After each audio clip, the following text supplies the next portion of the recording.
everyone. Thank you for joining us today in this webinar, in this virtual event devoted to big data. We are celebrating the National Science Week here in Australia, and we are celebrating this great event with all of you. Thank you for being here, and I'm going to share a message in Spanish but with English subtitles from our director, Raquel Romero. Muy buenas tardes. Hoy, una vez más, nos encontramos en una actividad en la que el Instituto Cervantes y la SRAP, la Asociación de Científicos de Australia-Pacífico, realiza de forma conjunta. En esta actividad de hoy vamos a hablar de Big Data. Vamos a hablar de datos y vamos a hablar sobre todo de dos temas de vital importancia hoy en día. Por un lado, cómo estos datos, estos parámetros de población se utilizan para temas de salud. Y por otro lado, cómo estos datos, estos parámetros de población se están usando también para resolver problemas o cuestiones relacionadas con energía. Tanto un tema como otros son hoy, lo sabemos todos, no solamente de vital importancia, también de rabiosa actualidad. Uno de ellos, tristemente, rabiosa actualidad. En cualquier caso, nos interesa, por un lado, saber cómo se consiguen estos datos, pero sobre todo nos interesa saber hacia dónde nos llevan, cuáles son los retos que se plantean, en qué medida comprometen a la población o hasta qué punto su utilización es una utilización interesada y solamente interesada. Pero todas estas preguntas que yo planteo ahora, creo que es de un esfuerzo grande por parte de todos los técnicos y los científicos que se dedican a este tema, poder encontrar soluciones. De lo que realmente se trata es de plantear cuáles son los retos que se plantean y cuáles son las soluciones o cuáles son los caminos por los que podemos transitar para que esos retos de hoy sean grandes logros para mañana. Y eso no lo vamos a contestar nosotros ahora, sobre todo yo no lo voy a contestar, pero sí nos van a ayudar a conseguir ciertas respuestas o al menos a seguir ciertos caminos nuestros dos invitados de hoy. Así que sin más, os dejo con ellos, que estoy segura de que nos van a ayudar. Les agradezco profundamente su compromiso con nosotros, que estén hoy aquí, que nos hablen, que nos cuenten y sobre todo que nos aclaren las dudas que después de sus intervenciones podamos tener. Muchas gracias. Well, hello again, everyone. So I will leave you with the moderator of this event, so we can start this event with Oscar Perez Concha. Hello, Oscar, how are you? Hello, Miriam. Thank you very much for this introduction. Welcome, everyone, to this Research Bites, Big Data Democratization. My name is Oscar, and I will be your chairman today. Just a brief introduction. I work for the Center for Big Data Research in Health at the Faculty of Medicine at UNSW. My research is about applying statistical methods and artificial intelligence techniques to large electronic health data sets with the aim to mostly to improve patient outcomes and make clinical processes more streamlined and effective policy. So this is a topic that is very related to my research. Today, I'm representing the Spanish researchers in Australia Pacific. Who we are, or who are we? The SRAP is an independent and non-profit organization that was created and for researchers. Our mission, or the mission of our association, is to showcase excellent and disseminate achievements in Spanish Australasian scientific and cultural collaboration, and to facilitate further opportunities to work to the mutual advancement of knowledge and cultural enrichment of our communities. So basically, we are around 300 associated members. Most of us are here in Australia, but also we have some members in New Zealand. And as an association, we create bridges between Spain and Australia, and we promote networking, and I show here some of our partners in Australia. Our other partner is the Instituto Cervantes, and Raquel, our director, has already introduced the institution. For those who don't know what the Instituto Cervantes is a public institution created by the Spanish government in 1991, and is the largest institution in the world dedicated to teaching Spanish and Spanish culture. I'm going just to go briefly to our agenda for today. We have two speakers, so we will have two presentations that will last around 10 minutes, more or less. And then after that, we will have our Q&A. If you have any question, you can post the questions via the chat or the QA section that you will see in the Zoom. And I think you will have the option also to raise your hand if you want to ask your question after that. Miriam and I will be having a look at this Q&A section.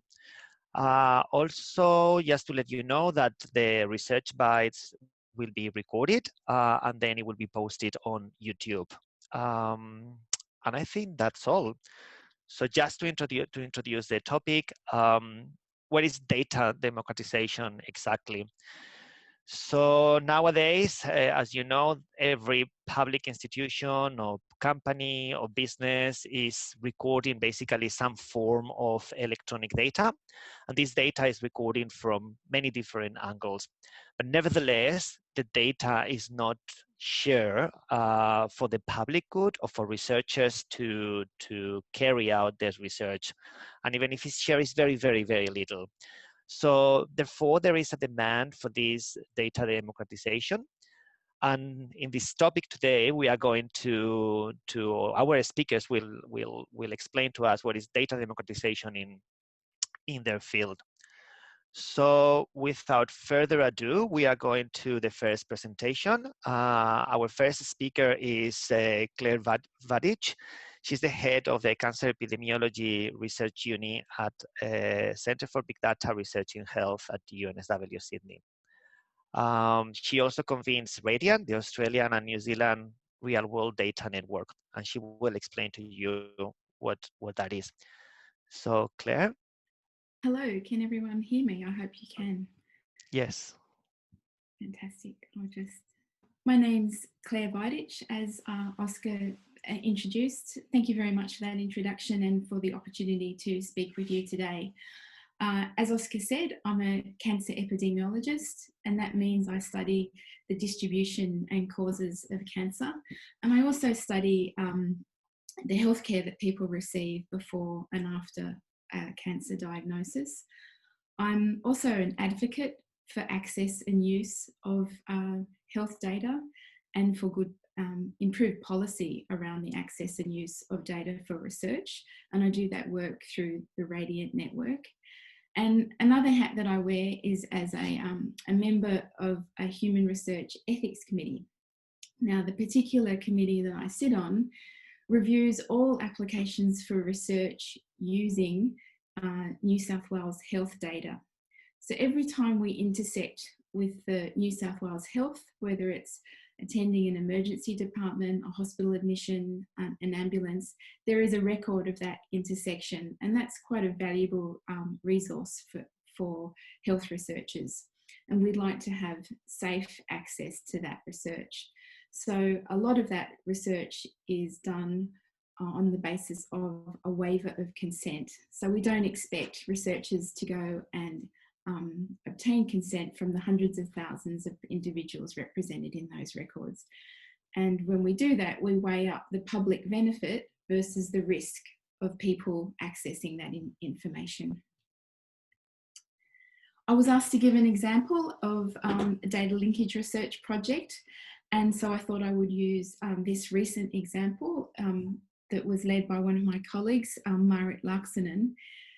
Marit assembled a pooled data resource of more than 350,000 Australians. So 7 cohort studies were combined and then linked to routinely collected health data in the form of cancer notifications and death registrations. And we were interested in determining the burden of cancer that could be prevented by changing behaviours like smoking, drinking, diet and exercise. So in this study, we were very fortunate to have individual linked records on all of those 365,000 people and follow them up over time for cancer and death. And what we did was we looked at common cancers, and one of the most common cancers is bowel cancer. And we looked at what behaviours, what would be the impact of changing behaviours at the population level on the incidence of bowel cancer. And we found that we would see a reduction of more than 11% if everyone who was overweight or obese became healthy weight. If people drank less than 2 alcoholic drinks a day, we'd see a reduction of 6% of bowel cancer cases. And if those who were smoking stopped and nobody started smoking, we would see a 4% reduction in the incidence or burden of bowel cancer. And altogether, that translated to around 20% of cases. But over 10 years, it's a very large number. It's 35,000 cases of bowel cancer that could be avoided if people were to make these changes in their lifestyle behaviours. Another common cancer that we examined was breast cancer. And here we found that weight loss, stopping menopausal hormone therapy and stopping all alcohol would reduce the incidence of breast cancer by nearly a quarter. And that translated to 33,000 cases. So it's information like this that reinforces the public health messages about our need to live healthier lifestyles. And it also helps those deciding where to make investments in health promotion activities, where they can have the greatest benefit.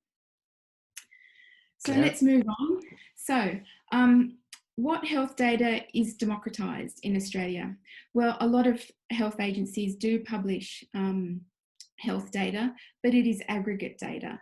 For example, the Australian Institute of Health and Welfare publishes data on the number of incident cancers, as you can see here on my screen.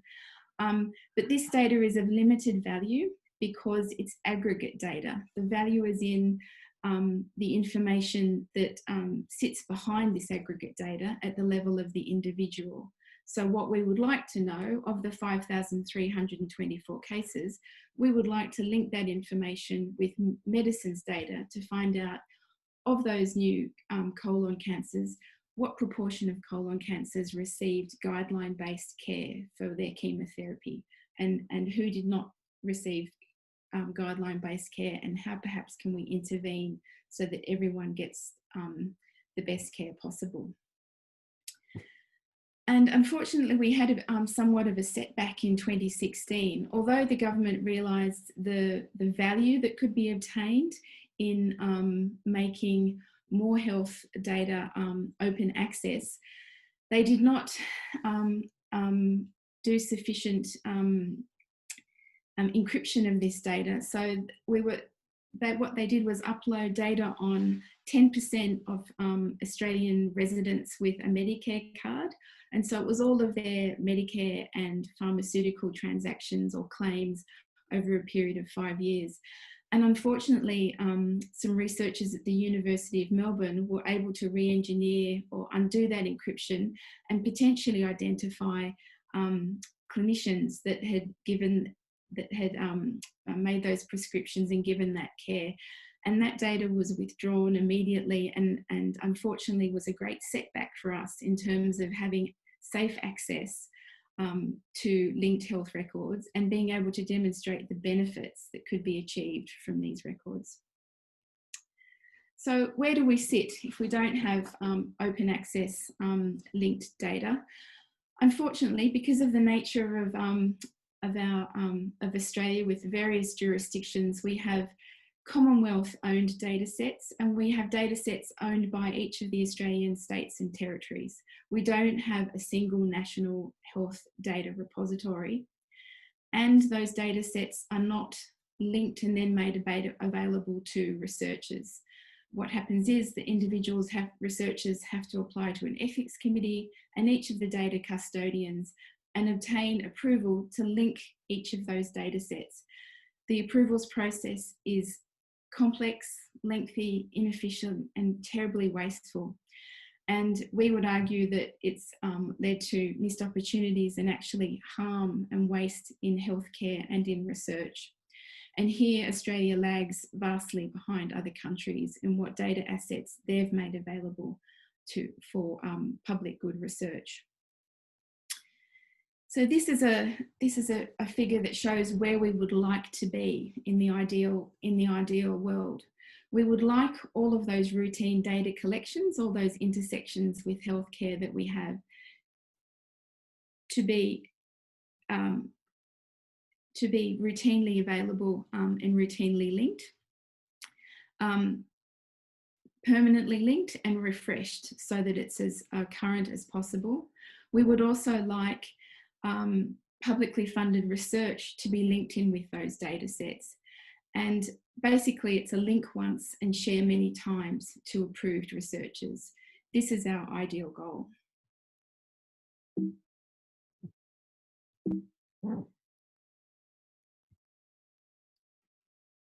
And thankfully we are slowly moving in the right direction to achieve this.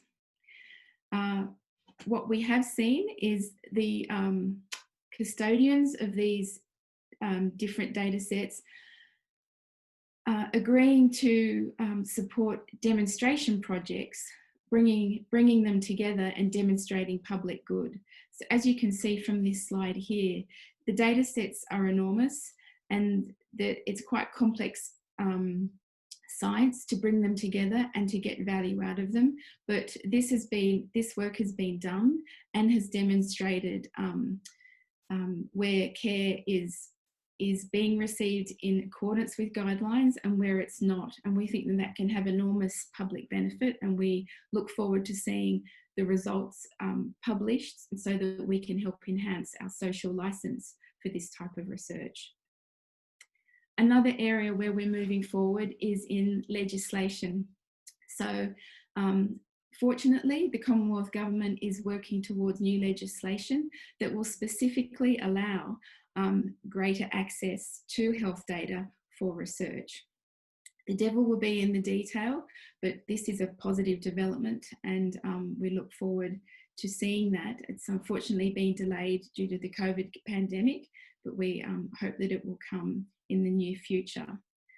Importantly, underlying that, that legislation is in parallel being some very good work towards the implementation and the governance. Unfortunately, we've got long-standing principles-based frameworks that we can rely on to help guide us there so that we can have equitable access to the data. And it's essentially not having a one-size-fits-all approach. It's about having a flexible approach depending on the risk inherent in the data, the purpose of the data, and the people accessing the data.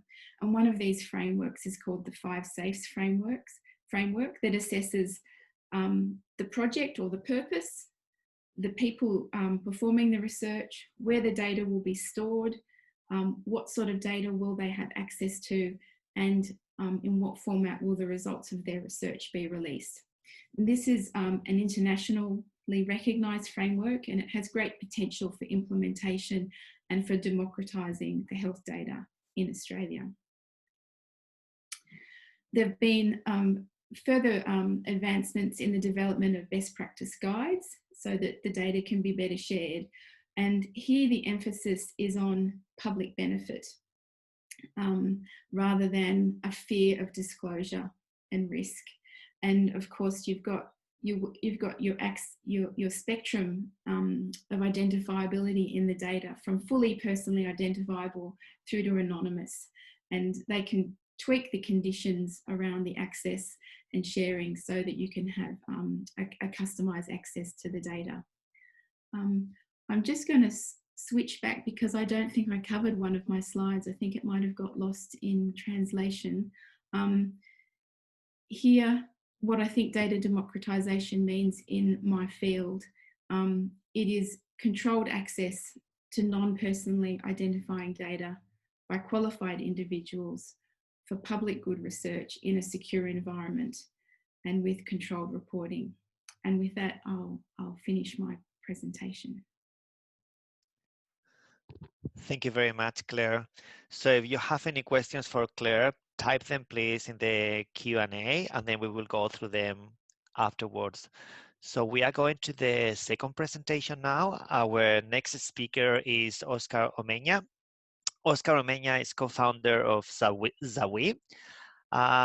They operate in the energy industry sector, supporting large enterprises and energy retailers.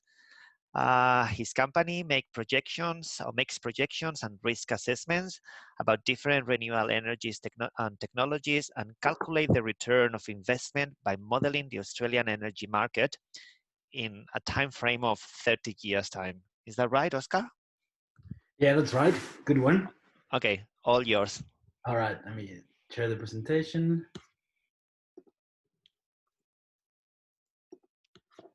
All right, just confirming that everybody can see that. Yes, we can see the presentation and the right view of the presentation. Fantastic. Welcome everyone. Thanks for joining us. I think more people are joining by the minute, so that's great. Thank you, Claire. That's amazing insight. And now we're gonna go to the more boring technical part. So I apologize in advance. So my name is Oscar, and I want to talk about data democratization. But what is data democratization? It can be narrowed down to a small sentence, to a short sentence, which is making digital information readily available for non-technical users. It's dedicated for both, but the focus of democratization is the availability for the non-technical user. And I observed three critical groups, which is the policy, legislation, and governance. We are talking about can we get it, from where we get it, who can see it. And then we see the technology, infrastructure, visualization, which with the new technologies, we're no longer constrained by laptops or our desktop computers. So now we can ask how much data it is, how fast can we analyze it, and how does it look like at the end.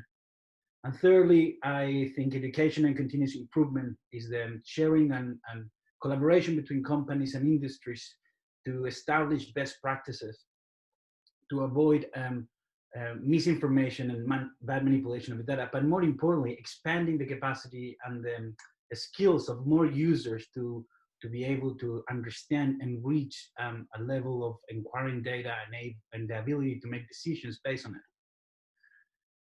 So my industry is energy, so I'm going to talk a little bit in general about the data democratization, but with a slight focus on energy and specializing in technology, infrastructure, and visualizations. So who am I? I'm Oscar, as Oscar previously said, the other Oscar. I co-founded Empower Analytics and Zawee. We founded the group Zawee, which owns both companies. And what we do is, what we do in Empower is actually model energy markets and generation models to support large renewable projects across Australia for corporate retailers and new generators. And in Zawee, we do energy management and accounting to help Australian medium and large businesses to control their consumption, reduce their costs, and find the best green options to the energy procurement. The accent is because I'm from Chile, and I've been in Australia for about 15 years and currently reside in beautiful Torquay, my favorite part of Australia. So technology, the evolution of technology has been off the hook. It's been just fantastic. The volume of data generated every day has changed the landscape of technology, and it has changed how we react to it. While some older corporates are still hustling with the big brands, open source solutions have helped everyone dealing with large volumes of data and digital information be able to share it, shape it, and present it. Energy, however, have not been keeping up as much as the technology has evolved. And some big companies and corporates fail to pass the test of direct connectivity to access the technology in an efficient way. When you're talking about large data sets, you don't want email attachment or compressed hard drives that have to unzip large files or SFTP, really.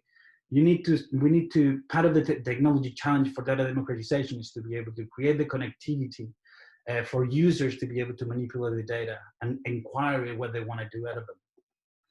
Then we have the infrastructure, which is today, again, thanks to many different services, storage is no longer a problem. Even querying huge data sets is no longer slow and expensive. But very, very lately, just a couple, 4 or 5 years ago, now we can run complex algorithms without having to have the machine maintenance of or EC2 support. We can actually run them directly as functions, which is called functions as a service, where the scientist, the researcher, the engineer concentrates exclusively in answering the question with this algorithm, and it doesn't have to take care of how much power, how much strength, how strong has to be the computer or the space that it has to use. There's still silos though. There are still silos of information of some companies and organizations as established, which are hoarding the data necessary to do market research or any kind of research. Now, that being said, whether the silos are done because of governance, security, or infrastructure is not for me to say. But what I have observed in the energy industry is that more often than not, we are being redirected to IT departments where we have to go to policies. And we add bureaucracy, which is the opposite of what we want to achieve as a data democratization in energy. Anytime that you put bureaucracy, tickets, and papers, you're actually not defending the data. You are just stopping the process. The data can only be protected, as I said before, with encryption security levels, row-level securities, and the right access to the right person. Today, we have an infrastructure that is moving from a plutocracy of data to a meritocracy of data, which is a good movement, but it's still not full way there to make it a data democratization. The one that has been achieving humongous success within the democratization is actually one of the most important parts. Whether you have big data or a small piece of data, the visualization is realistically the main tool that hits the user.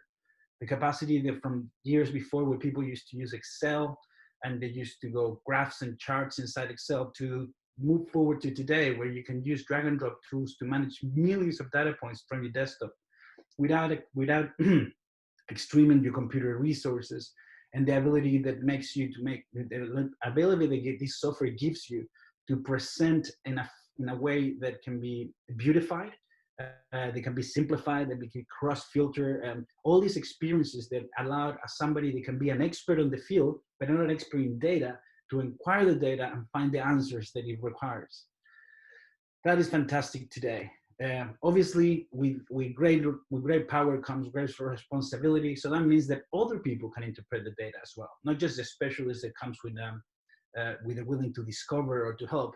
Also people that sometimes have a bias, especially when they have an agenda, might shape data to say the things that defend their point. Primarily, this happens when they're working with incomplete data sets or they're rushing to interpretations. Although these can be easily debunked, sometimes it reaches too far out to be able to hold back and becomes a trend, which is the risk, again, of the continuous exposure that this volume of data that we create and is caused by users, either in social media or in many other things, users and persons collecting, companies collecting data from them. So when we launch something out there, when a paper or a journal is shared and it's not properly done, the ripple effect, there's a gap. There's a gap between what us technical people in startups and that we love the infrastructure and whatever, all the things that I'm talking, and what actual scientists do need. And that gap will be closed when we start understanding the concept of data democratization as an end user tool, not as the. Here I am again. So maybe while we are waiting for Oscar to be back, we can check the Q&A and we can start maybe having some discussion. So Carmen, hello Carmen. She asked, is the next generation sequencing data going to be regulated? We are aware that this data is valuable, but also very dangerous if it falls into the wrong hands. If this will be regulated, how would this happen? Thank you, Carmen.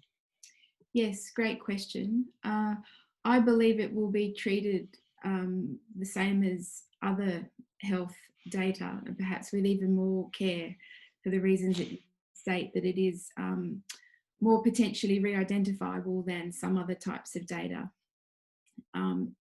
So there will be regulations around who can access it and what other data that they will have available when they do access it.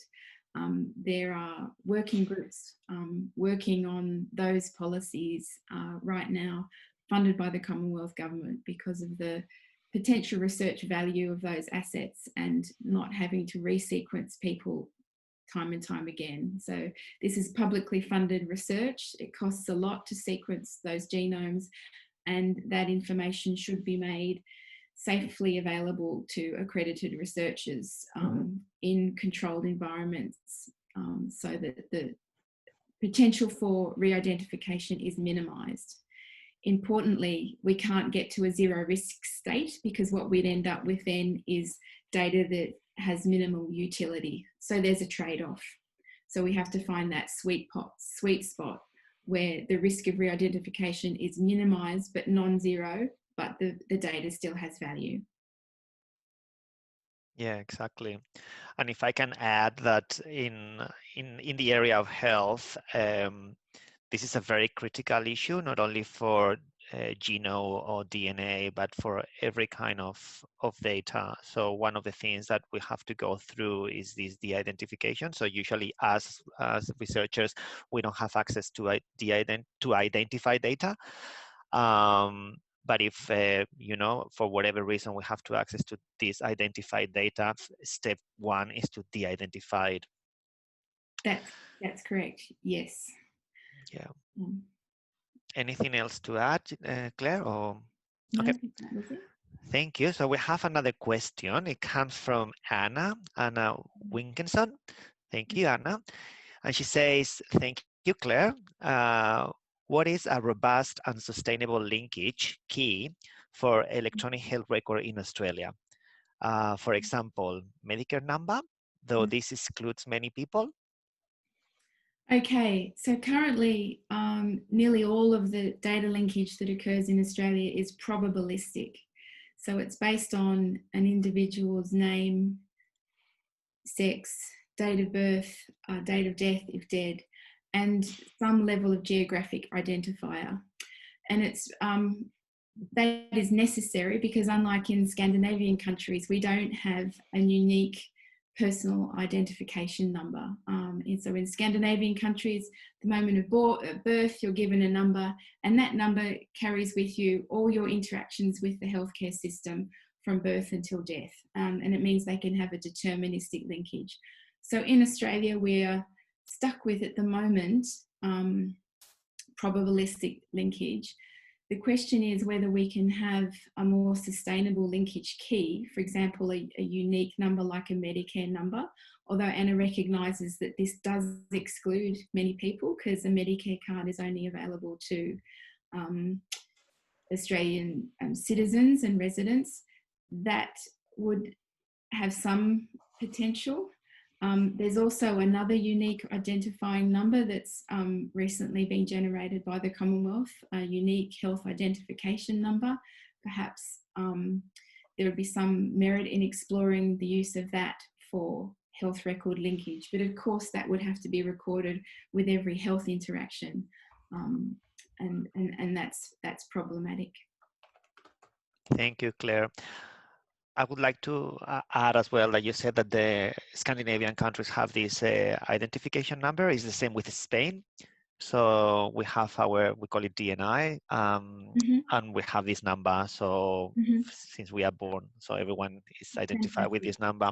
And I guess it will be used not only for health records, but basically anything, because we use that number for bank, tax return, and everything.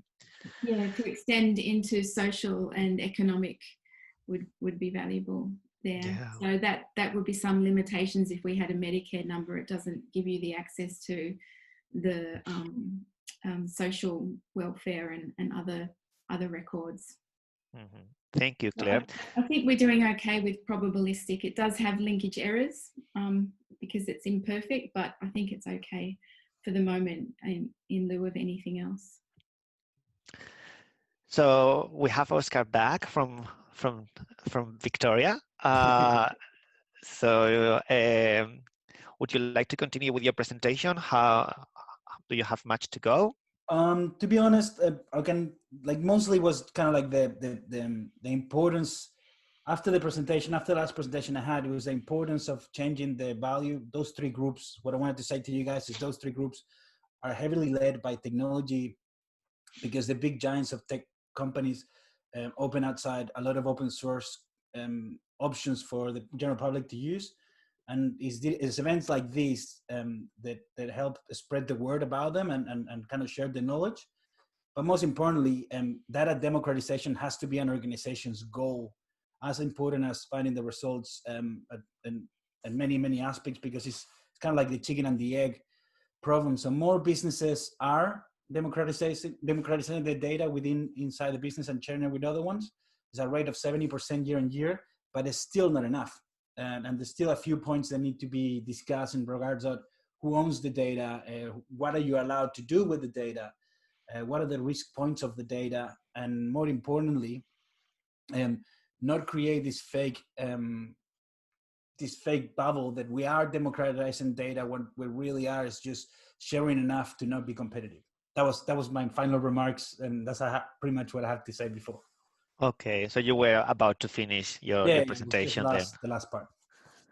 Okay, thank you, Oscar. So we are officially then in the Q&A now that you are back and the presentation is done. So I will ask everyone to put the camera on. So yeah, so we have one question from Ana Rubio. Hello, Ana. And I think this is for you too. What can be done to be sure to make sure the data collected is used for the right purpose when it's collected in various ways with no specific purpose? So I guess what she says is like, for example, in the area of health, we go to the GP and it's collected, you know, for the specific purpose of GP, but then it's used for research, I guess, something like that, or data that is collected with no specific purpose, but then is used in some other purpose. So, Oscar, what do you think of that in your field? So, kind of like the concept of collecting data for a specific purpose is always trying to future-proof, because there's always a purpose for data. So at some point, you will be able to analyze it and correct it. So we live in a time that we try to collect as much data as we can from different aspects. There is a middleware, which is all of us, which transform the data for the end user. I would be more concerned about the misinterpretation of the end user than the misuse of the middleware. Because to be completely frank, those systems, there's certain things that you can't stop, like, you know, the Facebooks of the world, the Googles of the world, they're gonna still collect it. It's really, but the middleware, the small guys, the capacity and technical capability they have to manage loads amount of data and to make sense out of it without a specific expert, it makes it a little bit harder. It's still something that needs to be governed and something that needs to be debated and discussed. But as I said before, I'm a big proposer of open source, and open data for me is something very, very important. But just to follow up this question, and as a plain consumer that most of us are, obviously the data is collected, as you very well said, with a purpose, you know, which is, you know, to collect the energy that is produced or whatever. But is there any way that this data, if it's accessed, or, you know, democratization happens, is used in a bad way? Because in health, for example, Claire gave examples, and, you know, it could happen, but I don't have that clear in the area of energy. Energy, yes. The short answer is yes. The long answer, I'll just take one niche. One thing that it can be used for bad things is if the data is allocated to a specific site, and that specific site can be narrowed down to a specific company, and that company is very heavily in production or server infrastructure, whatever it is. Out of the data that you can collect from energy, you can decipher and distill how big the server infrastructure, how many bricks are the building, and they can see the competitive advantage versus. I see. Okay. So you can interrogate the data for a lot of those purposes. I see. And Claire, anything you would like to add to this question? How can be sure? Yeah. Yeah, in health research, there are some safeguards. So there's an ethics committee that has oversight. You do have to state a purpose for accessing that data. And the questioner was right, that the data is often being collected for a different purpose. So the Medicare data is about making sure that money moves between the various, the person providing the service and the government, for example. And we're using, it's called secondary use. So we're accessing that data for a secondary purpose. And we want to join it together to answer a specific research question. And in recent days, the data is not just handed over to the researchers, it's actually uploaded into a secure remote analytical environment, and only approved individuals can log on and access that data, and all of their keystrokes and all of their syntax are auditable. So that way there is some oversight about what is actually happening with that data. And also, if you want to extract some information from that data, you can only get aggregate results. You can't pull out results about an individual. So there are safeguards in health research, and there's probably the top 3, and that's part of that 5 safes framework that I mentioned.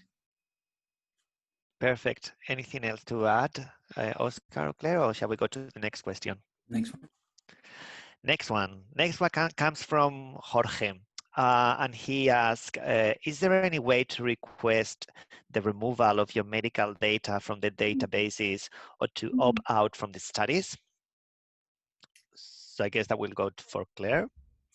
Well, if it's a consented study, like a clinical trial, you know, we're hearing a lot about COVID vaccine research. So individuals who are in those studies actually receive written information about the risks and benefits to them of being in the study, and they can agree to be in it. They can also withdraw their consent at any time. With respect to the data lakes and all those Medicare data sets, there isn't really a way of removing your medical data. In New South Wales, those data sets are joined by the Centre for Health Record Linkage, and they have public-facing information on their website for the general public to inform them that this is happening. And my understanding is that they have had no or a handful at most of requests for from individuals for their data to be removed. That's my understanding. Yeah, just to add that my health record, which is the record that we will have on the internet that pulls together data from all your visits to the healthcare system, you can opt out. I mean, by default you are in, but you can opt out. But this is, you know, like to send all this information to this central server. But as Claire said, like if you go to the doctor and you swap your Medicare card, there's no way you can opt out. And may I just add that there's a reason for that, because it's likely to introduce a systematic bias in the data for a certain subset of the population to not be included in that data set. And that could have detrimental effects in terms of the ultimate public benefit that would come from that research. Yeah, thank you, Claire. I think also I'm going to ask Oscar, just out of interest, can you opt out in your field to say, okay, I don't want my energy to be recorded, my energy consumption, for example? Say, I don't want it anywhere. Oh, you don't want it anywhere? That's so. It has to be stored. It has to be collected because it's part of the consumption and demand national energy market. So you need to have that information, and your energy retailer needs it because he needs to bill you. Without the data, you can't be billed. Now, the sharing of the data is to other parts, which is not your metadata provider, energy retailer, or whatever portfolio you're handling. That can be stopped. So for us to collect data, interval data from corporate clients, we need a ledger that empower us to collect the data from a metadata provider. Thank you. Thank you everyone for your questions. So we have the next one from Anand. And the question is, in this COVID-19 pandemic situation, how is data democratization being implemented for community welfare? Shall I go, Oscar? Yeah, please go. I think it could be better. I think the pandemic has shown up a lot of faults in our health system, and it extends to the data health ecosystem. in that we could have better real-time data if we had the ideal situation in existence, where it showed that a backbone of all our residents and all their linked data permanently linked and available for research. Because that is not available, we don't actually have it. We don't actually have a national data resource for COVID positive cases. It's held by the states. And you've seen some of that play out in press releases and argy-bargy between the various governments. So the power and the control is in the data collector, and for a lot of cases in health, that's in the states. And what we need to do is bring it together with Commonwealth data and nationally to get the best, to make the best inferences for community welfare. So I think it's shown that we don't have a great system and it needs to be improved, but this is actually the feedback that's coming internationally, even for countries where we thought that they had a much more advanced and more democratic more data democratization than we do. They're also saying the same thing. This has really highlighted some deficits in terms of available data that people can use to protect themselves and their family, and not just the governments and health authorities. Mm-hmm. Thank you. Anything you'd like to add, Oscar? Yeah, in terms of anything community, really, and community welfare, the participation and like the joint venture that large privates or large enterprise can do with government things is occasionally, mostly stopped by politics and legislation. The eternal fear that your data is going to be like, this is not a problem. The current problem is not a problem of technology. It's not a problem of growth or scale or capacity to collect the data from this. It's a problem that hasn't been planned. It's something that hasn't been put in the table as we need to. It hasn't been a goal from governments or corporates for a long time to be able to make this data available. And yes, we are all worried about the security. The security breaches like us do, but there are techniques and there are experts in the field that can actually create the direct streamlines of data for each participant without having to break the personality or the actual persona of the person that the data belongs to. So it's mostly the slow, one of the slices I couldn't present is mostly the slow pace of policy governance and legalization compared to education and technology. So technology is in Mars, and policies are in Bendigo. So yeah, so that's showing that there's great parallels between energy data and health data. Yeah, I think so. Yeah. I think that especially when the two communities. There's a fantastic event. It's a fantastic energy retailer, and through a lot of work and stuff, they've been able to do whatever they want, but it hasn't been shared. They haven't have enough information to compare with other states. The process to compare their community energy retailer with a large retailer is super hard because they hide the data from each other. So we're not all pulling. We're all going the same way, but we're not all pulling the same way. Interesting. Thank you.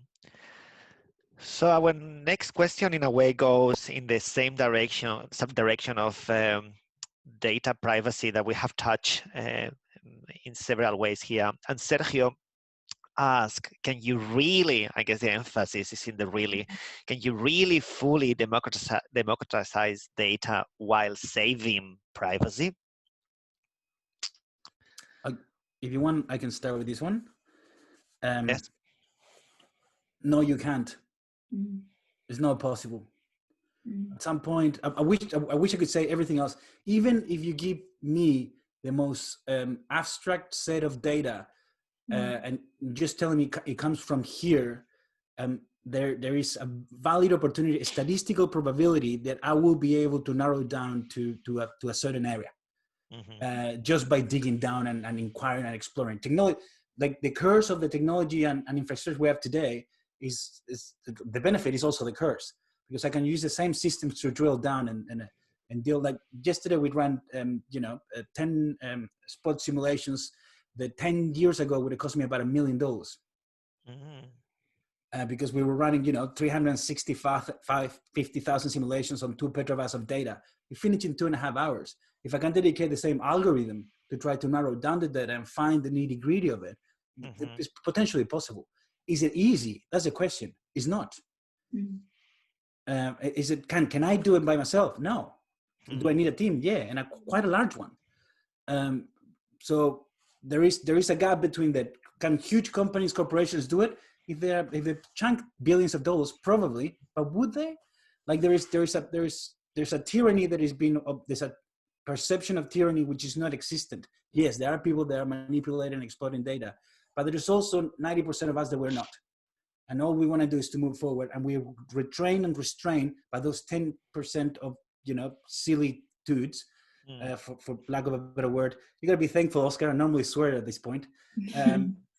But this 10% is holding us back just because they think they're very smart by doing this. But the truth is 90% of the rest of us, we just want to move forward, collect the data, and actually be able to make future decisions in health, in investigation, research, renewable energy. Like the data is there. We just can't really chunk it and move forward. Yeah, very well explained. Claire, anything else to add?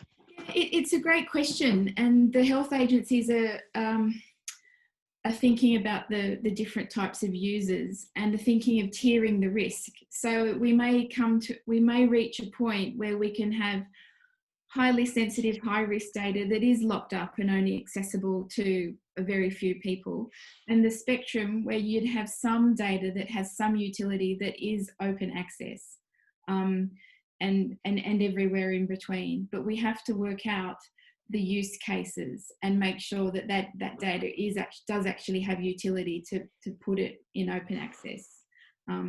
There is interest in doing that, in being more transparent. There's a demand for it.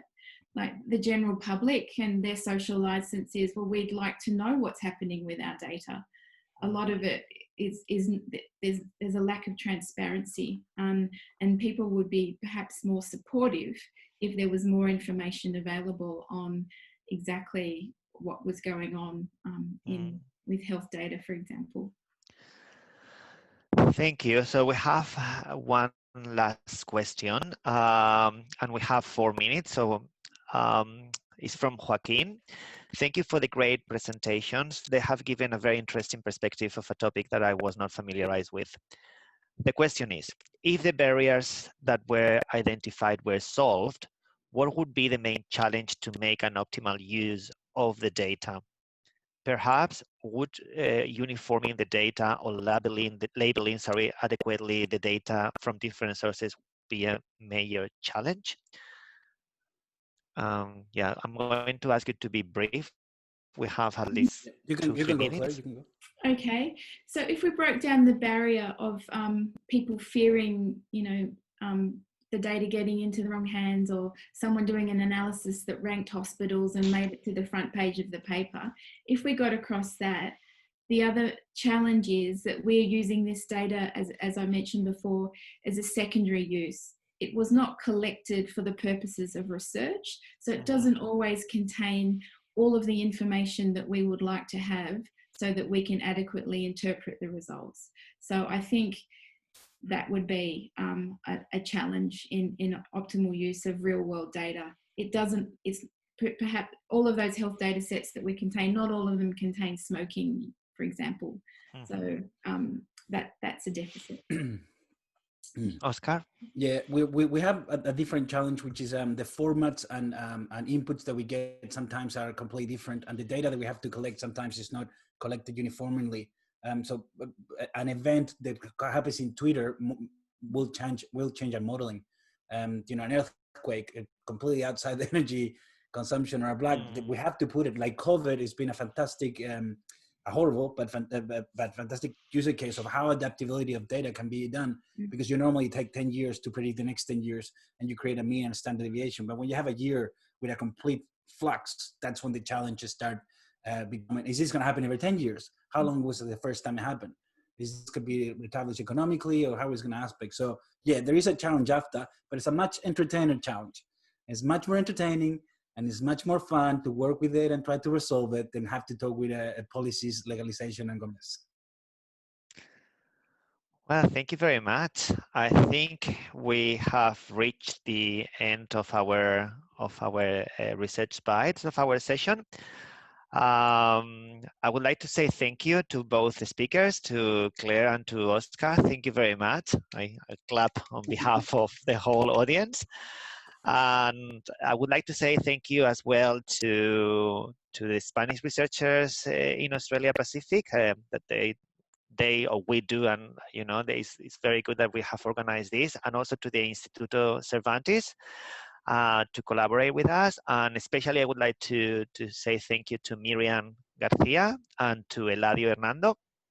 So yes, thank you very much everyone, and I hope to see you in the next Research Bites. So thank you all. Thank you everyone. See you in the next one. See you. Thank you.